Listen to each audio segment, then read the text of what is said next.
சக்திவேல் ஞானவேல் சக்திவேல் ஞானவேல் ஞானவேல் சக்திவேல் சக்திவேல் ஞானவேல் வெற்றிவேல் முருகனுக்கு அரோகரா வீரவேல் முருகனுக்கு அரோகரா ஞானவேல் முருகனுக்கு அரோகரா சப்தசக்தி பிரியனுக்கு அரோகரா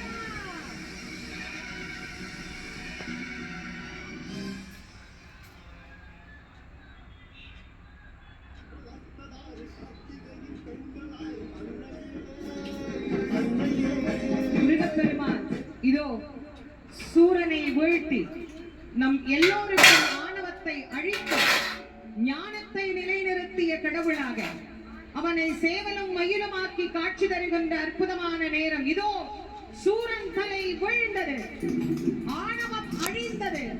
நம் அனைவருக்கும் முருகப்பெருமான் இந்த கந்த சஷ்டியினுடைய நாயகனாக காட்சி தருகின்றார். வெற்றிவேல் முருகனுக்கு வீரவேல் முருகனுக்கு ஞானவேல் முருகனுக்கு வெற்றிவேல் முருகனுக்கு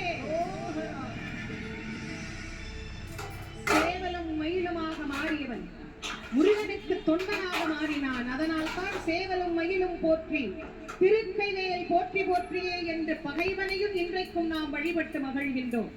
இந்த அருமையான மகா கந்த சஷ்டி பெருவிழாவை நாம் சீரோடும் சிறப்போடும் கொண்டாடி மகிழ்ந்து வருகின்ற இந்த வேளையிலே மாண்புமிகு தமிழ்நாடு முதலமைச்சர் அவர்களின் சீரிய வழிகாட்டுதலின்படி காவல்துறையினுடைய ஒத்துழைப்பின்படி நாம் இந்த விழாவை இன்னும் சிறப்பாக நடத்த வேண்டும் என்று உங்கள் அனைவரையும் அன்போடு கேட்டு மகிழ்கின்றேன். சூரன சங்காரம் செய்த முருகப்பெருமான் நேரா சந்தோஷ மண்டபம் போவார். சந்தோஷ மண்டபத்திற்கு சென்று சுவாமி அங்கிருந்து புறப்பட்டு மறுபடி இப்ப போன வழியில வருவார்.